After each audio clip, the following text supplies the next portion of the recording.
Thanks so much, Karen. I'm so excited to be here. As Karen said, I'm a managing director at the Alliance for Securing Democracy. We look at autocratic threats to democracy, and I'm lead our work on U.S. politics and U.S. democracy specifically. So we're going to change it up here a little bit and get into some 2024 U.S. politics. So I hope you all are excited for that. We have a truly all-star panel for you, and I'm going to try my best to get to audience questions quickly. So please start thinking about those questions. So we're going to talk about the mood of America, and we have Frank Luntz with us to give a quick 10-minute kind of rundown. And so he will come out first, and then we're going to do some horse race, a little bit of horse race, and focus in on challenges to democracy as well. And then we're going to go to you, and I hope you bring in what does this mean for the new Atlanticism, and what does it mean for support for Ukraine, and any other burning questions that you may have. So without further ado, I'd like to introduce Dr. Frank Luntz. He is a pollster and communications strategist, really known around the world for his great work, kind of the king of focus groups. So I will let Frank take it from here on the mood of America.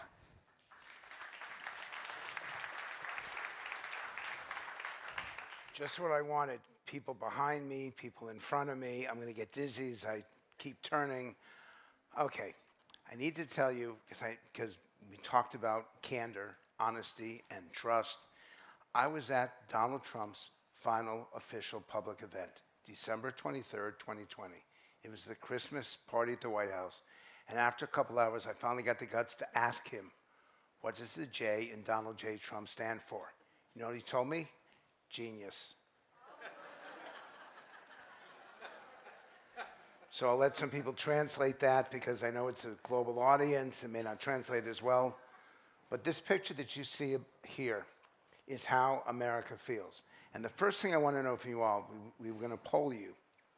If the election were held today and the candidates were Joe Biden, the Democrat, who's leading, and Donald Trump, the Republican, and you could vote in an American election, how many of you, by applause, would vote for Joe Biden?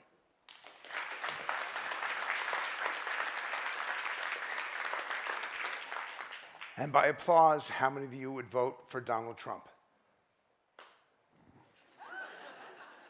Get out. I didn't know that Donald Jr. was invited into your audience. And notice, it was only one clap.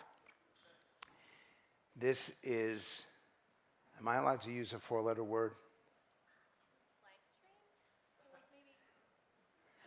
This is the definition of a shit show. And I say this not for laughter, but I say this because of where America's at, and I'm going to show you a few examples of this. 72%, 3 out of 4 Americans are mad as hell and not going to take it anymore. And the reason why I start with this is because this communicates how impossible it is for us to talk to each other anymore, for us to share ideas, and most importantly, for us to disagree. That's what democracy is all about. I'm so proud to be here. I'm grateful that you asked me, because we're losing this capability right now. And if we don't do something, not years from now, but months from now, this number is going to get worse and worse. Second, and this blows me away, 2/3 of Americans feel invested in their country. But look at that bottom number. Only 1/3 of Americans feel America's invested in them. And if you want to understand the anger, the resentment that's happening in America, it's the equivalent of them feeling like they love their country, but they don't think their country loves them. And that's when you start to get anger. That's when you start to get division. That's when you can't address those things that matter so much to us. I'm going to go through a few of these. 40% think the political system is now rigged. And more than 1/3 think the economy is now rigged. Once again, this is the core of democracy.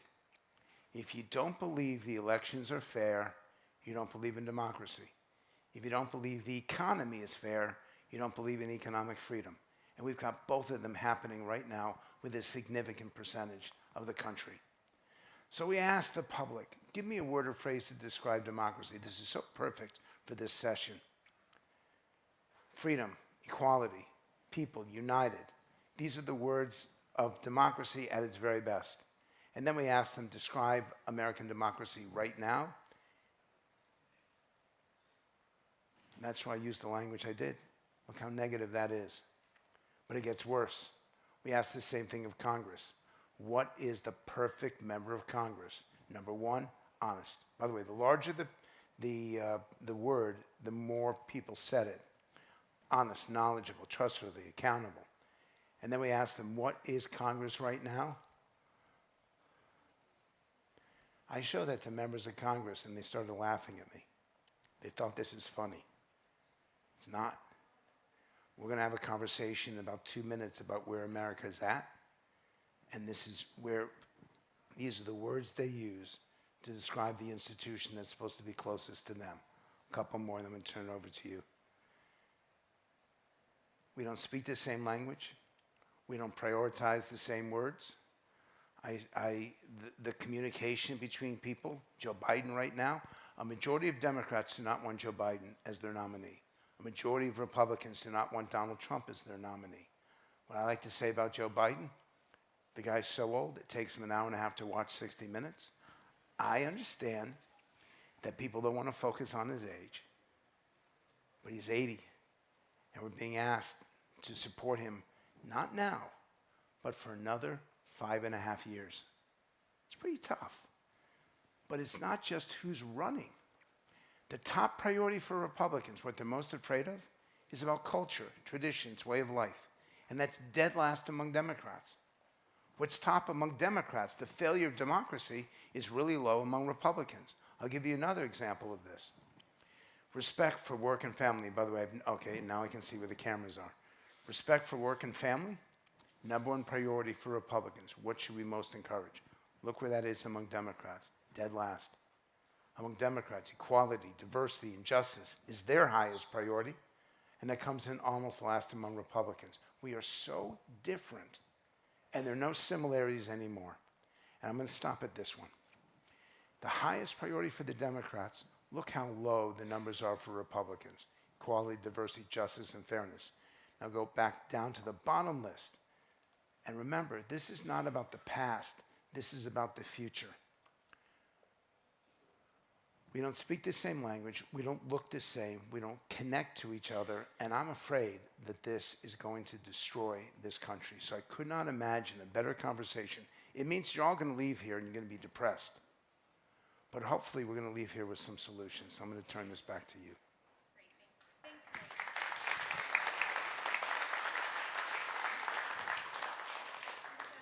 Setter there, and we understand the stakes of this. Now I get to introduce our other two panelists. We have Velshi joining us. Ali is the host of Velshi on MSNBC and a chief correspondent there. I feel like you're like walking into the stadium or something. But we're really excited to have Ali wherever you like. And then Ines Pohl from Deutsche Welle. She is the DC bureau chief, and I'll let everyone get up here and then join you.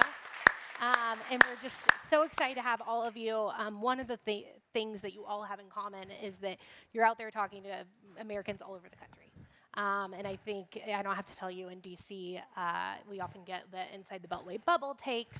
But it's very important to get out there. So Frank really set the scene here. I think one of the things he's describing is a frustrated political middle. We saw polling in April from Gallup that looked at party affiliation has gone down significantly. So it's 25% Republicans, 25% Democrats, and then almost 50% want to identify as independents. Well, if our parties are picking our candidates, of course people are frustrated. So going off of that, Ali, why don't you jump in here? What can we do about this political polarization that Frank laid out for us? Well, I think, and I get a lot of my information from Frank. For those who don't know him, he's not just good at polling. He's one of the best messengers in American history. He comes up with a lot of words that we don't even know he invented. And so So what we certainly do is we go out and try to both gather information from Americans about what they're thinking, and then what I do is I try to model what the discussion could look like. So I go out across the country and I meet with groups of 6 people at a time. Now, we're not going to fix anything 6 people at a time, but as Frank knows, you can get great value when you get 6 people in a room who are not going at each other, right? They're not doing those things that Frank just, they may believe those things that you articulated, but they're not ready for a fight all the time. And you watch me on cable news, you will be clear that we're all ready for a fight all the time. So we've set this conversation up so that everything is polarized. And it's strange because when you gather people in a room, despite the things that they think and the things that they prioritize, and I suspect this, you and I are both, we have a window from the outside. I'm a Canadian who lives in the United States and works, and you have a lens into America and work there as well. People don't get up in the morning and think this stuff. Depending on how you look at the past, some of my colleagues say that it started with the 2000 Bush-Gore election. Others say other things. But it certainly didn't used to be that Americans woke up in the morning and thought that they're Democrats and they hold this set of values, and you're a Republican and you hold this set of values, and we must fight about everything. But we're not getting less polarized right now. And unfortunately, my industry, cable news, caused people to not have to listen to other people's opinions because we could just give you your opinions and validate those 24 hours a day. And just when we had almost finished wrecking American society, social media came along and said, hold my beer. So I think we are, I'm hoping, at a low. We are at a place where people are now tired of this. They're tired of the nonsense. And I will say, to connect it back to this whole thing before I finish, there is one thing that is uniting more people than not, and it is actually this issue of democracy around the world. Ukraine, and there are people on the left and on the right who do not support America's support of Ukraine, but generally speaking, what Volodymyr Zelensky did in his speech to Congress when he invoked the Battle of Saratoga when talking about Bakhmut, which was an amazing line, except most Americans don't know what the Battle of Saratoga was, but it actually made a lot of sense. And this existential fight for democracy in which the Ukrainian people will put themselves forward to actually fight. And he said on the floor of Congress, I do not need your people, I do not need your soldiers. I need your planes, I need your boats, I need your tanks, and I need your bullets. And most Americans at the moment think that that's okay. Thanks for that. So while we were we have people who are tired of this process kind of disengaging, but it seems like your industry and media more generally, it's a foregone conclusion. Trump is the nominee. That seems to be conventional wisdom in Washington. Are we setting, or are you, not me, are you setting a narrative, kind of a self-fulfilling prophecy here? Or do we have room to go in this presidential race where it's not just going to be a rematch of 2020 with Joe Biden and Donald Trump on the ticket? I think there's a big danger that we step in the same mistake or doing the same mistakes we did a couple of years ago, starting with our networks. The moment Donald Trump speaks, we go full force. We show his speeches for hours and hours. We're doing exactly the same thing. We also do have a problem here, I think. I loved your polling. It is a problem that only half a Trump supporter is here. It shows that also we have a tendency to just talk to ourselves. And that, for me, is the biggest problem. You know, I'm covering the United States, so I'm really traveling a lot, which is great. And I always say that because I think we have a tendency to forget how huge the United States is. It's like, it's a continent, and how different the United States is. That makes it harder, really, to find places where people do come together. But Ali, I don't agree with your kind of hopeful approach. I don't. Very few people do. It's okay. Yeah. I'm glad you're I'm here, sorry, but I really don't. You think we have further I to don't go? agree with that. That people don't wake up thinking the others, I don't care. I think this is so deeply rooted in so many Americans on both sides of the political spectrum. And then, and this for me is the biggest danger of democracy, are those people who turn their back on news anyhow. They don't want to know anything anymore. They don't care. They won't vote. They don't like this candidate. They don't like that candidate. With the American system, there's no chance to have a third party coming up because it's too expensive, basically, and the system is really anti-democracy in that regard. So It is a grim, a perspective of me when it really comes to the future, to a vivid democracy in the United States. And I do have to say, I think the media are still playing a big role in that. And I do hope that all of us, that we don't repeat the mistakes we made during the Trump election years or year. See, the problem is we get our news to affirm us rather than to inform us. It's why, or even to challenge us. It's why I want to be on his network. I want people to see, I want to be challenged by people who don't come from my perspective, maybe don't come from my community, don't come from anything. And to be clear, my viewer is much more liberal than you are. So that is part of the modeling of the discussion. You and I come on, can agree or disagree, but that has to happen to convince people that they can do it rather than just decide that they're going to tweet that they hate you. And what's amazing is when people hear the conversation, it encourages them to have their own conversation. So we found in our polling that 1 out of 4 Thanksgiving in America, who's American here? Raise your hands. You know how important Thanksgiving is. 1 out of 4 Thanksgiving meals were interrupted in a negative way by a political conversation that people were offended by. We can't even share a wonderful dinner together without it devolving. And the challenge to me is that the Trump people have one place where they go for news. The Biden people have a few more places, but it's still only there. And when you say what you say, I think back to Ronald Reagan, where America was a shining city on a hill. We're no example now for other countries to follow. In fact, we're an example after January 6th of what countries should not do and what populations should not do. And I never imagined in my life that I would ever say that publicly, and now I have to say it again and again.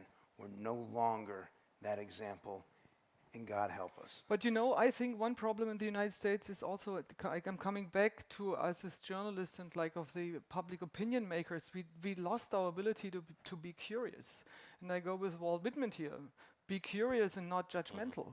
I want to understand why someone being 25 years old is rather voting for Trump than for Joe Biden. I do want to understand why Black Americans vote for Donald Trump. I do want to understand why LGBTQ plus people vote rather for Donald Trump than for a Democrat candidate.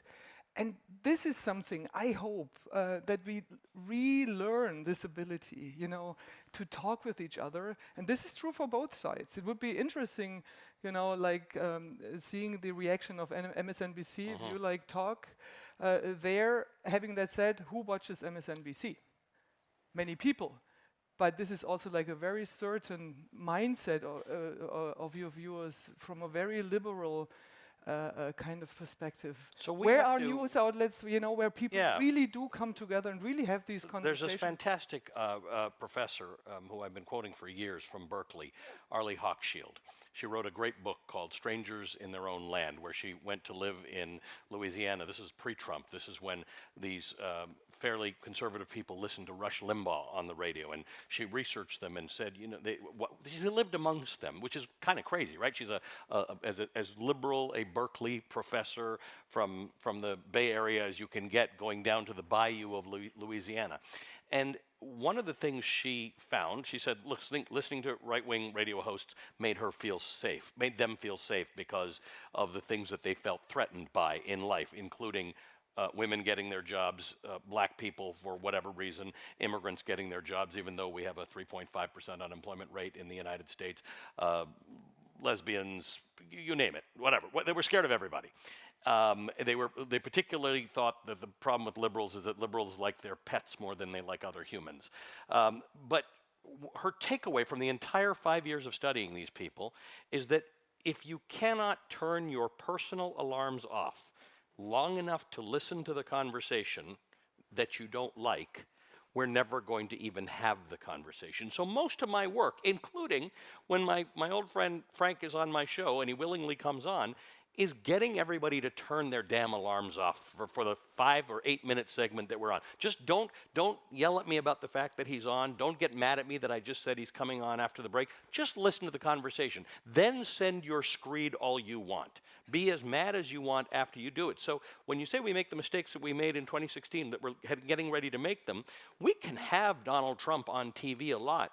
What we didn't do in 2016 is do what media is supposed to do. We should do two things. We should bear witness to things, and we should hold power to account. We seem to have forgotten that second part. And that's what we have to do. So if you're going to have Donald Trump on for a town hall like this, you've got to be prepared to properly hold him to account, which is something that I'm not sure CNN did the way they should have the other day. But we have to talk to everybody in good faith, and then we have to be prepared to hold them to account. And I'm not sure we do that as well as we should do it. But you're right about CNN, because the online condemnation that they would have him and give him an hour, he's probably going to be the Republican nominee. So whatever process, accountability that you speak of, great. But are you going to take him off the air? The Can't problem do that. is there are millions of Americans who believe that he does not deserve a platform. Well, guess what? Those millions of Americans could actually end up contributing to him being elected to office. I say to everyone here, I know how hostile you are to Donald Trump. If you silence him and you silence his supporters, they're going to rise up just as they did in 2016. You're actually going to create the ingredients that elects him. So I so embrace what both of you have just said. You need to say it not to the right, you need to say it to the left. You shut someone down, they will come back bigger, badder, and better. But Frank, who can silence Donald Trump? Not the networks. Donald Trump supporters, sorry, don't watch MSNBC, they don't watch I hardly watch CNN. Fox now, yeah. They still watch Fox, some of them. Some of them. And the rest gets their The liberal information ones from watch you Fox. name it, from Yes, all these yeah. other. I agree. I agree with you. Silencing someone, especially in the political field, is very difficult. It's tricky. You might make them bigger and stronger, but I think we just have to kind of forget this illusion that anyone can silence Donald Trump. He has his own networks. I mean, maybe you disagree, but that's my experience when I talk to Trump supporters. I always ask them when they give me all the news, all the facts. I say, oh, that's interesting. Oh, this is very interesting. I play my German card, Trump supporters love that. Where do you get your news from? How do you know that a COVID vaccination kills you? Oh, then they name their own like Facebook groups and whatsoever. So I think we have to be careful with the Right. idea. Some of us may have lost the ability to influence anybody outside. I mean, you know that this is what we talk about all the time, that I love my viewers and they are remarkably loyal to me, but I'm not sure I ever move any needle with them because they come with the views that they come with. And as much as I'd love to broaden that out and you help me do that, I'm still not reaching the people who will never come and see us, nor are you. And you are probably doing a better job of this because you show up on a broader spectrum of media outlets. Deliberately, I'm trying to do that. Yeah. Well, so even as kind of an underlying element of this conversation that I'm picking up on is Trump supporters are to be studied. Trump supporters are kind of these creatures that we need to better understand, and we're talking about half the country, or a little less than. So how do we talk to each other? Like you went through all the polarization pieces, Frank, but what are their words, are there topics? Like where do we come together on this? If you can, I don't know if they can, but if they can pull it up, I can actually show you the one set. I've not done this before, so this is actually, if you guys back there can pull up the slide deck, I have a set of 21 words, and these actually do work across the political spectrum. For example, I'll do 5. Imagine. When you ask people to imagine life at perfection, or imagine trusting democracy, trusting our elected officials, that word imagine causes us to dream, causes us to actually picture it in our minds. It's the strongest word at least in America, for getting people to see things the way that they hope that they will be. Second, peace of mind. I know that security is something that all these politicians push. Problem with security is You need some sort of weapon or some sort of fence. Security means there's something bad out there. Peace of mind means you can float away because whatever issues we got has been fixed. Fact-based. And this has had the whole issue with the Trump administration. If it's evidence, how many lawyers are here? Are there any lawyers here? Okay, you guys can leave now too. If it's evidence-based, there's evidence for the prosecution, evidence for the defense. You argue over it. A fact-based or a fact means it's true, which is so important for the pursuit of truth. 4, common sense. You're not centrist. You're not practical. Those are political terms. And practical says you sell out to make something easier. Common sense is what people appreciate as being centrist. And 5th, you want to deal with things that are difficult in life, accountable. It's actually accountability, transparency, and enforcement. Whether that's dealing with China, dealing with Ukraine, any kind of foreign policy. This is the language that actually does move people. So you're saying across the spectrum? Across the spectrum, and it's hard to find. I've been working on this forever. But that slide that Zach, if you can find that slide. Yeah, I know that you're not seeing now. It's exclusive You to explained it pretty well, I gotta Is, say. what Did I'm like a hearing. radio guy. He told us what was on the slide. This is the definition of censorship right here, because they don't want you to know the words that work. But that's the It's challenge big for the people back. conspiracy. There you go. So look at this. This is what we prioritize most. And this is why I love doing your show, because you're seeking the truth. And that's not the case in some cable news shows. Right. And it's not the case for some people who are engaged in politics. The truth is so important. Well, I'm at the end of my career, so I'd like to leave this place a little better than I found it. I contributed for 25 years to wrecking it, so give me a few years to fix it up. But, you know, we talked about imagine, first word that came up. The one time, Ines, that I can go out to dinner and not have a political fight with someone is when we talk about Ukraine. Because somehow Ukraine has made Americans imagine. It has made them imagine 1776. It has made them imagine the Battle of Saratoga, which they had to look up. But the point of the Battle of Saratoga, by the way, is that Saratoga is in upstate New York, and it was a small little battle. The American rebels held it, and the British were coming in from 3 directions. They were sending a British column from Canada, from the north. They were sending a British column from the west. You couldn't send anything from the east because that's the ocean. And they were sending a British column up from New York. The rebels were going to be eliminated the minute the British all got there, and they weren't. The rebels held Saratoga. Bakhmut, it depends That's on an who you ask. interesting fact of history, but I disagree with your description of the present. I speak to many Americans who are not in agreement to support Ukraine the way the United States is doing that. You're and, right. and maybe not in the very beginning. I was like on a big trip for 4 weeks, 1 week into the war. So in the very early beginning, people were like, "Where is Ukraine?" Yes. I mean, in Yeah, some most people parts. didn't know. But then the pictures of the children, of the women, of pets. Yeah. Sorry, very important for some. Yes. Yeah. It changed the mind. But now, more than a year into the war, my really experience as a traveling journalist is that it is really already changing. And we hear DeSantis has changed his opinion. Right, so I think it's 3 so categories. and this and now we're starting to get into this election campaign and so on and so forth. But you can feel the difference, and you can feel the difference by the month. But and this is not only true. That's not only true for the United States. That is also true, for example, for my home country absolutely. and for other countries as well. So I think there's 2 categories that people who are not as supportive of Ukraine now fall into, because that always happens. It's a year of a war, more than a year of a war.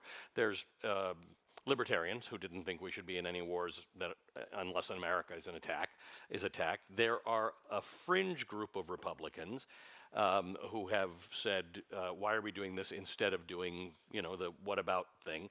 But it was interesting because the day after Joe Biden showed up in Kyiv, that same day, there was a Republican delegation, including the chair of the Foreign Affairs Committee, with a whole bunch of Republicans who said, those folks back there are not speaking for us. We want the F-16s in there. We want these people. In fact, they told me that day that there were 2 Ukrainian pilots training on F-16s, which the Pentagon never confirmed to me, but it turns out it was true.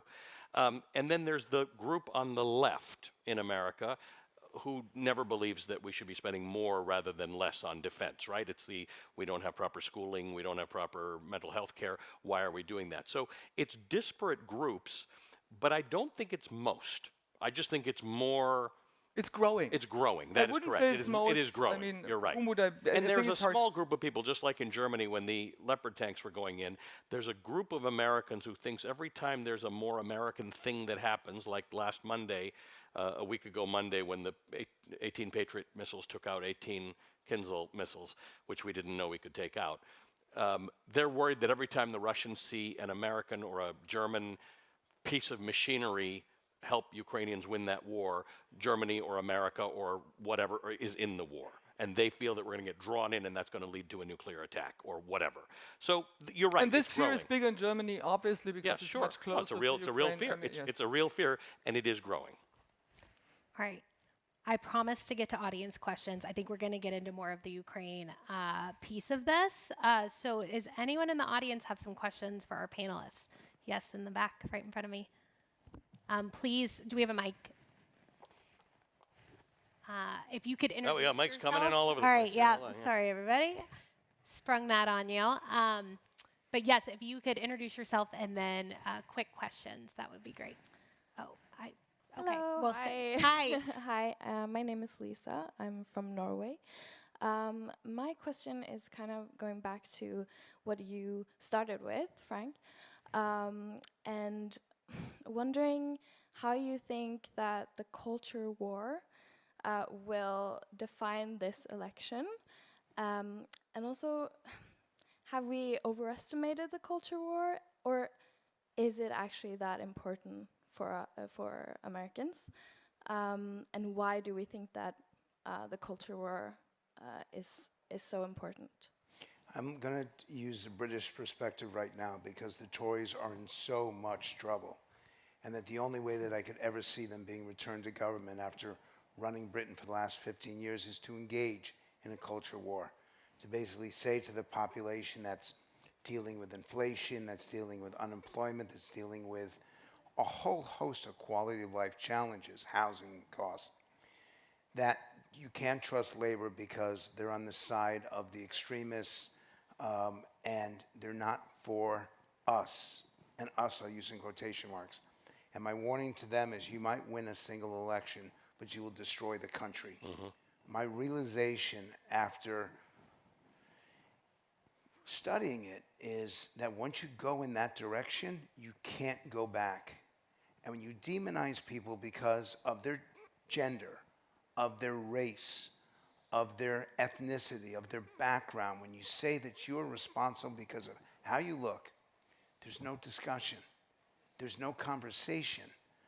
I can't engage with you because you don't like me because of how I look. And so I say to every politician and every political party and every candidate, don't do it. Because there's one thing that's more important than winning the election. It's actually winning the country, winning the future. I think it's real. I know this in the US. I know this in the UK. There are issues on college campuses. There are people who shut you down because they disagree. But that is still no excuse to destroy an entire population and to demonize them that way. But if I might add something, I think they don't care. They do not want a future which is dominated by brown people. They do not want a future in which the white majority is the minority and all the people who might not be white but have the same mindset. They don't really want a future where LGBTQ plus people have all the same rights and are just accepted as everyone else. So I think your argument they wouldn't care. They want to kind of protect something which is already not there anymore in the United States. But I think that's what we are seeing there. I agree with you theoretically, but I think you wouldn't be able to convince a single Trump supporter with that argument. But I'm not trying to convince. I'm actually trying not to have that argument. I'm trying to avoid it because once you have it, you destroy the people who've done it, and then you have Thanksgiving meals where you can't even sit with your own relatives. You can't even gather with your own friends. You're saying just stay away from it? Yes. So I would argue, are there any Canadians in the room?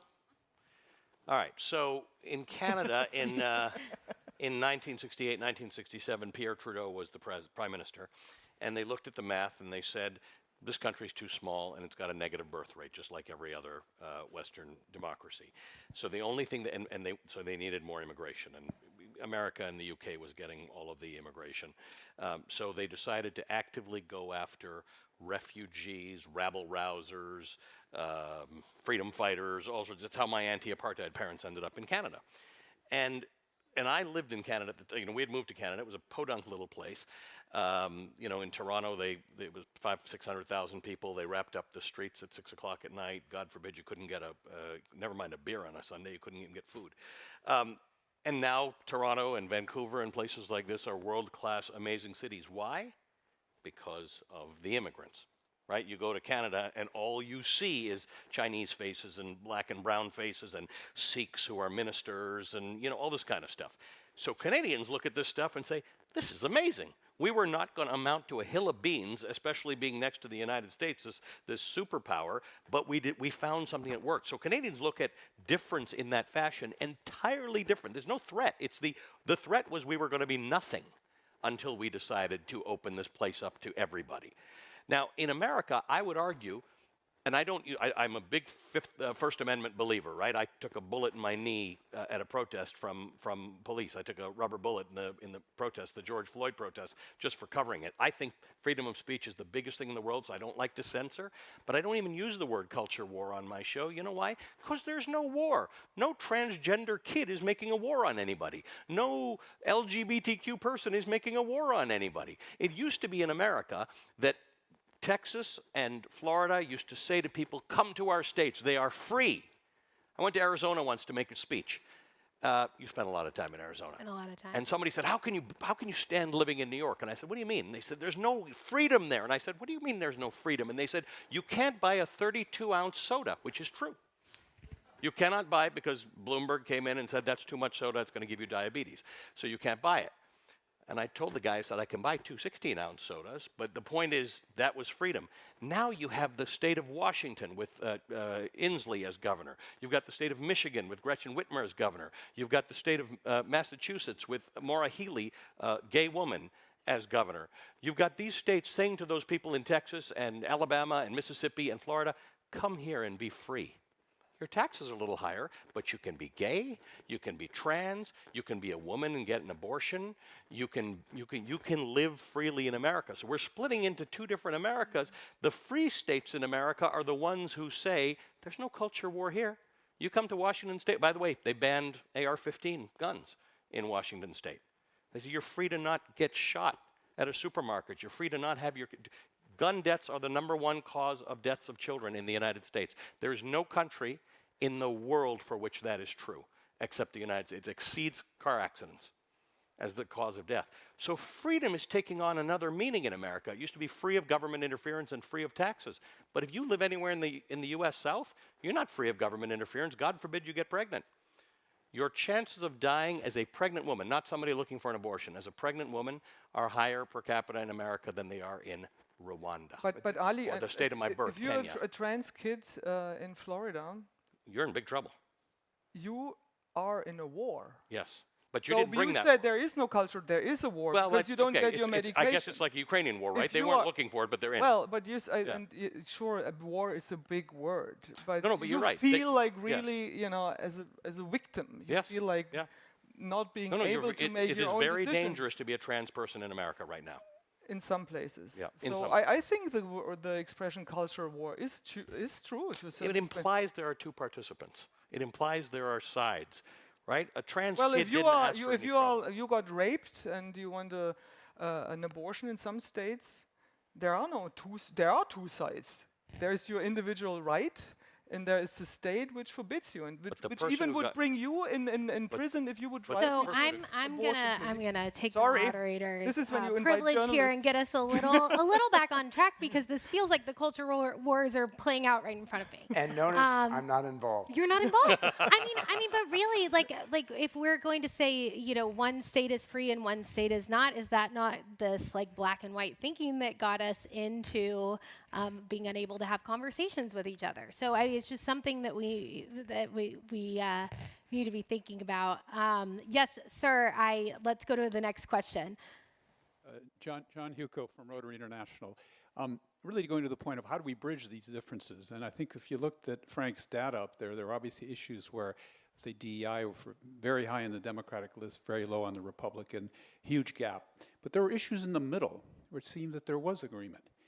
And so how do we take those issues and use them as perhaps the opening to bridge some of these gaps? Or are the differences so stark and so ingrained on a few of those issues that you can never get to those middle issues to sort of bridge differences because the differences are so stark? There's an attribute that matters to people much more, no matter what community you're from, that matters more than diversity, equity, inclusion. And we've been saying this to corporations now, and some people want to hear it and some people don't. And by the way, if I can, a personal situation I have with a major corporation, Fortune 20 corporation, where I said that every time you say diversity, equity, and inclusion, you turn off Republicans. And the general counsel said, I don't care. This matters so much to me. And I said, all I'm asking you to do is use different language. I've got language that you're going to agree with. And she said, no. This is my life. This is my cause. And I finally said, what happens if I told you that if you insist on using your language, you won't get what you're trying to achieve? You won't actually get diversity, equity, and inclusion. And she said, I don't care.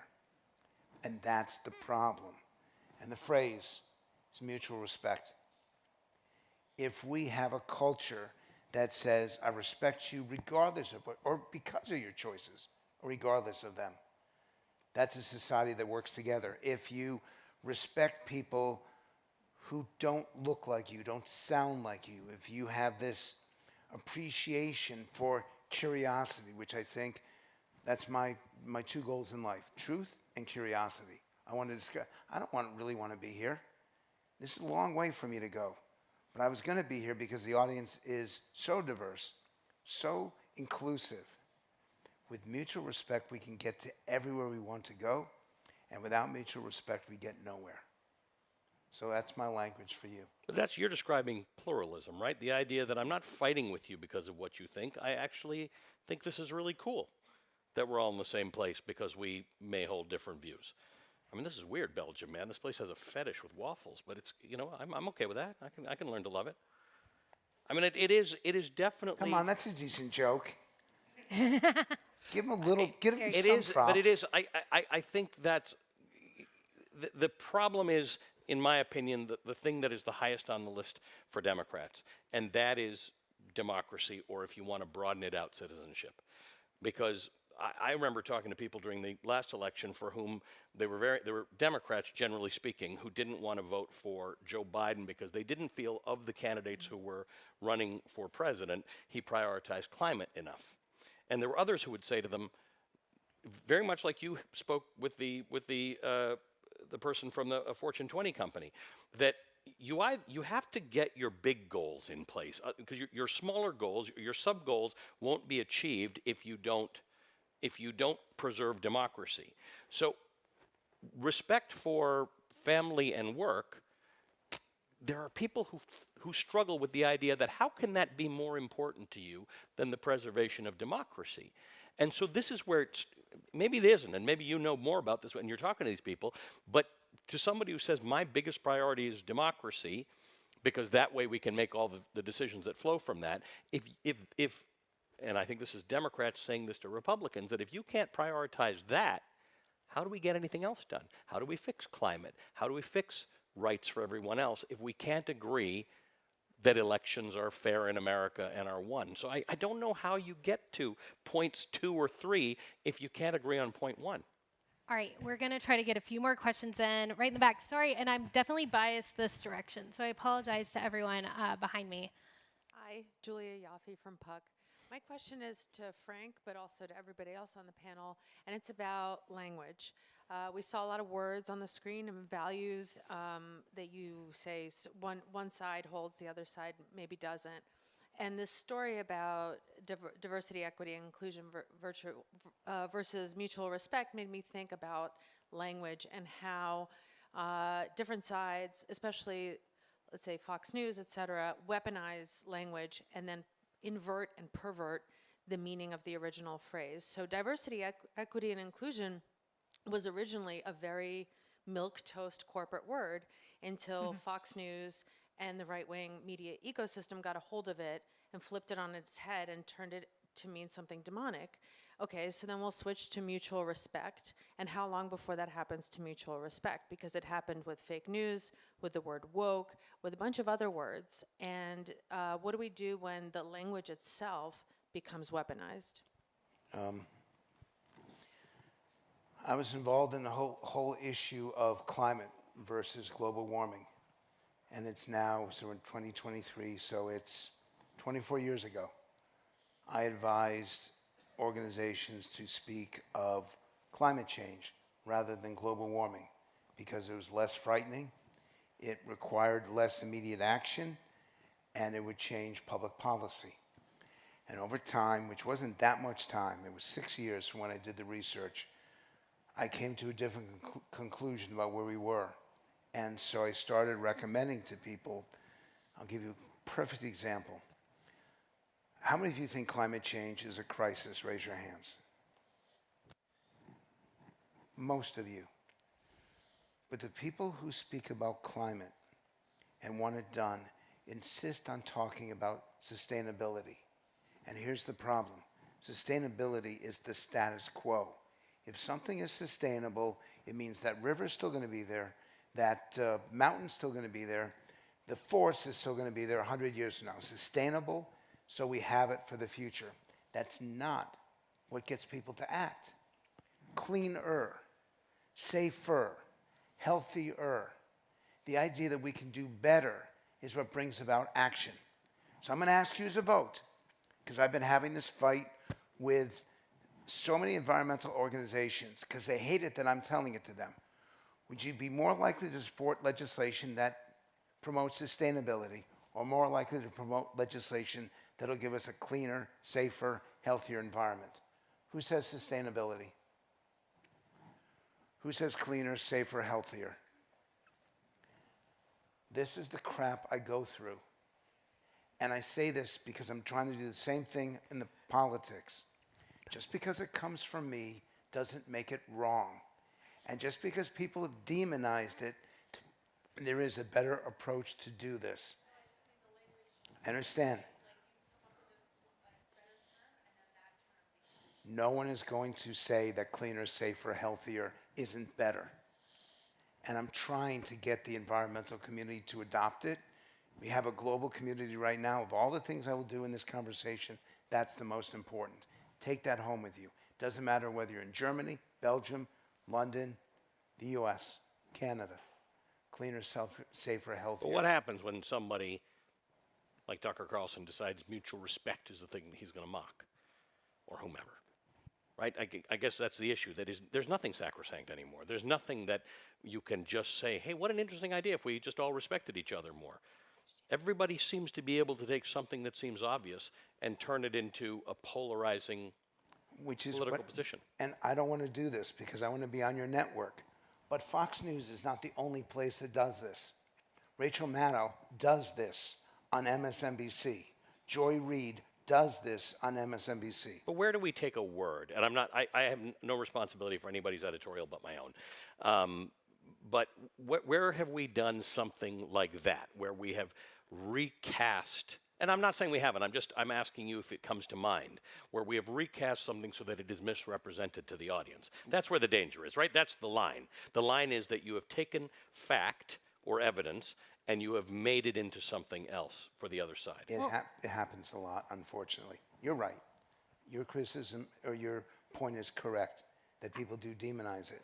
But that's where it's so important to have these conversations.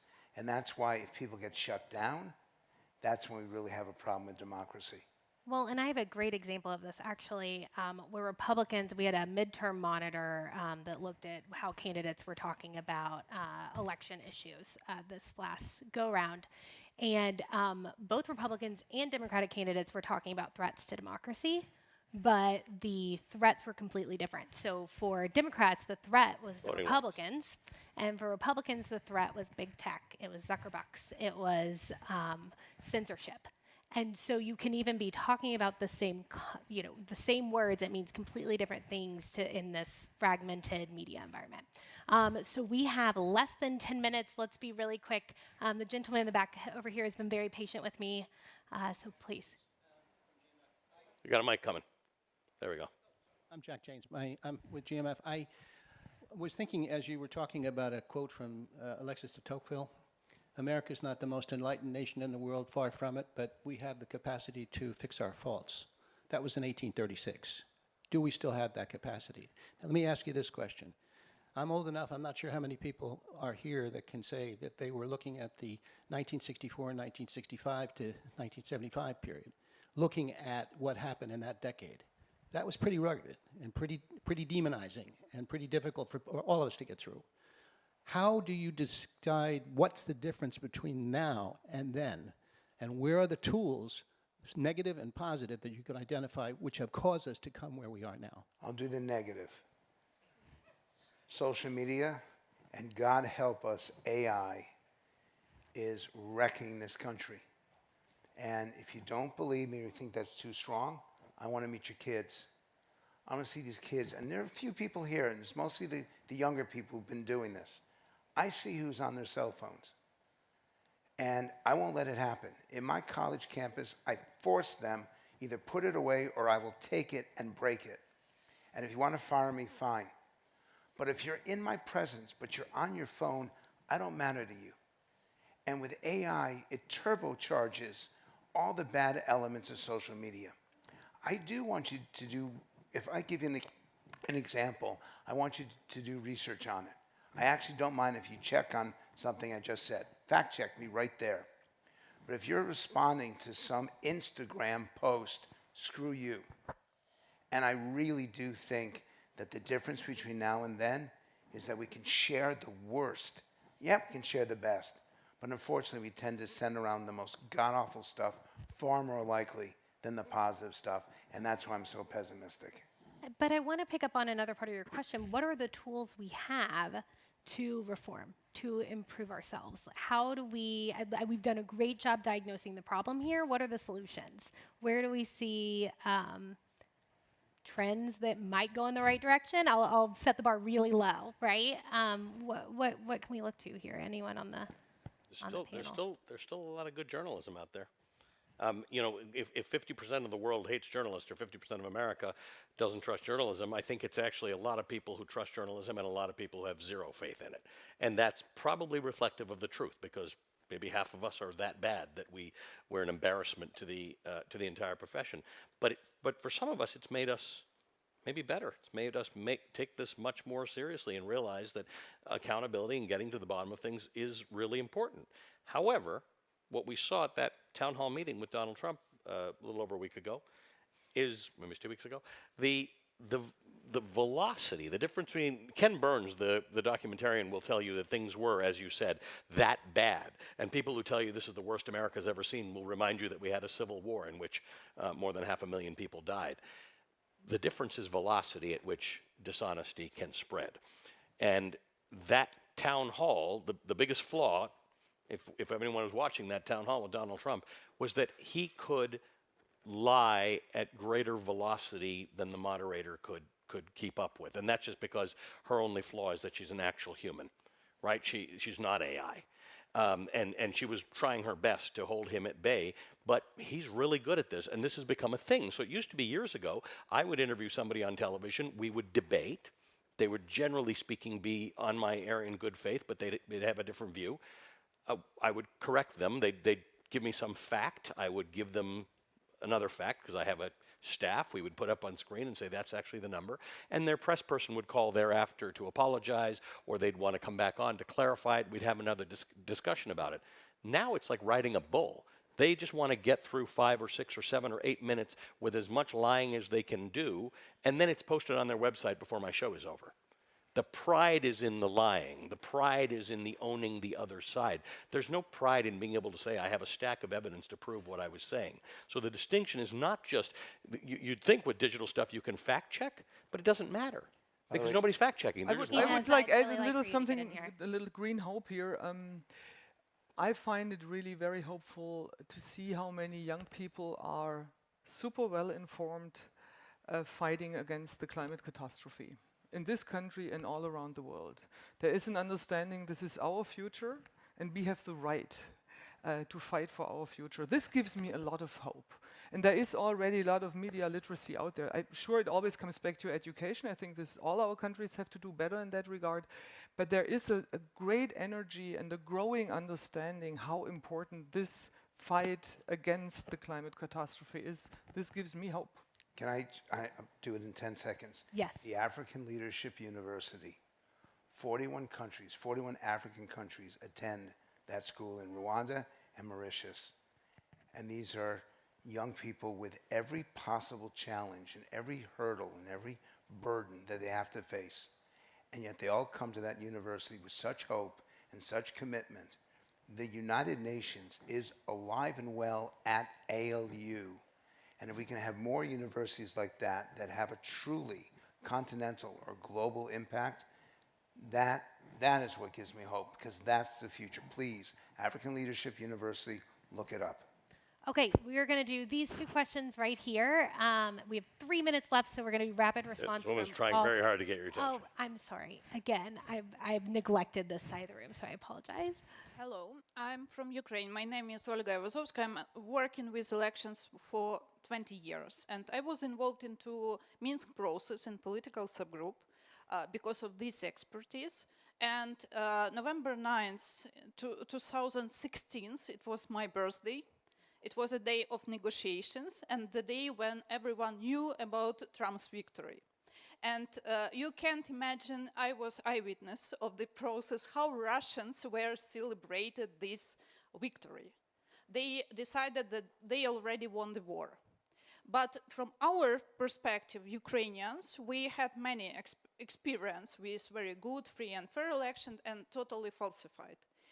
So the question is not who will win, but the question is, are you ready to protect your state from foreign interference from Russia or China or someone else, and to establish the system of peaceful transition of the power? Because first of all, America, the US, is a good example for many countries. And we developed our capacity in democracy looking for your experience. And now it looks like that all of us are in trouble. First of all, because the temperature of the discussions is very hot even in this hall. Sorry to interrupt. And the second point is because the transition of the power is about your security and our security. Okay, thank you. And quickly here, and then we'll go around in lightning speed. I'm going to give it to my colleague because I think Oh, she has a great. very important Okay. question. Thanks, Izzy. I'm Emily Day from Georgia Tech. You talked about how much more you can lie now and more quickly. So how do we deal with the spread of misinformation and misperception on both sides as a part of these emotionally charged conversations and that spur the political divisiveness in America? Thank you. All right, let's go around. We have foreign interference and mis and disinformation. Okay, We'll end on that we'll note. try and make that fast. First of all, you're really right. I mean, January 6th was our moment where we realized the one thing we thought we were good at is counting votes and peaceful transition of power. We've always been good at that, no matter how bad things got, and then suddenly we weren't. So I worry about that more than anything. I think when I think democracy is at stake, I don't really, I mean, America, everybody's got to vote. It may get harder for some people in some places to vote, but fundamentally everybody can actually vote. We're moving into a place where we don't trust the outcome of elections, where people lose elections and they don't concede. They fight it because that's what they saw Donald Trump do. And then we saw people try and take it into their own hands. And but for a few things that happened on January 6th, America could have come apart. So very, very, very worried about that situation that you're talking about. All right. In terms of the in terms of how we combat, this is where I think journalism does count. And it's not Ines or me being good journalists. It's the idea that we come together and realize that the velocity at which people lie and spread misinformation is something we now have to commit to as part of our profession. Been in this business almost 30 years. I did not start thinking I was a fact checker. It was an element of the work that we did. Now we realize that everything is a live fact check.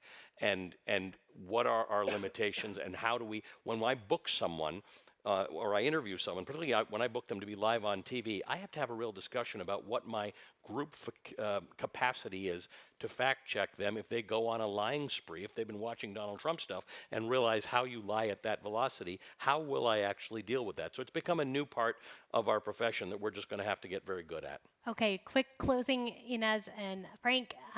I share your concerns, but I think the things we can do is, again, be curious, try to understand, and don't be too fast and judge people. Try to understand why they believe in this or that, or why they don't like this or that, and then stick with your advice. Choose your words wisely, and don't try to put fuel in the oil, which is sometimes hard, but I think that's what each of us can do, because we are all in different circles. And I think if we can take this away from this wonderful day where we had so many different discussions and input, just try to listen to others and try to understand. Frank. And I was there in the Orange Revolution. I still have an orange Christmas tree in my house. And Yanukovych tried to steal the election from Yushchenko. And the people of Ukraine took to the streets. They occupied the center of town, and they wouldn't go home. And it was cold as hell. And some of those kerosene heaters were not proper, and people were getting sick. But they would not go home because the democracy was too important. And now you have a leader today that stood up and say, I'm not leaving here. I will make my stand here. That level of courage and conviction, it's so easy for us to complain. He put his life on the line. We need more people like him. I'm glad he was Time Magazine's Person of the Year. I never thought I would see another Winston Churchill, and that's who I saw in him. The way that we're going to change this is through courage of our convictions, the willingness to lose a contract, the willingness to lose money, the willingness to be fired for standing up for the truth. And in your case, in Ukraine's case, the willingness to risk his life. And their life. Courage. I think that's a great place to end. Thank you all. I appreciate your time in this discussion. If you'll stay seated, Heather Connolly is going to take us home.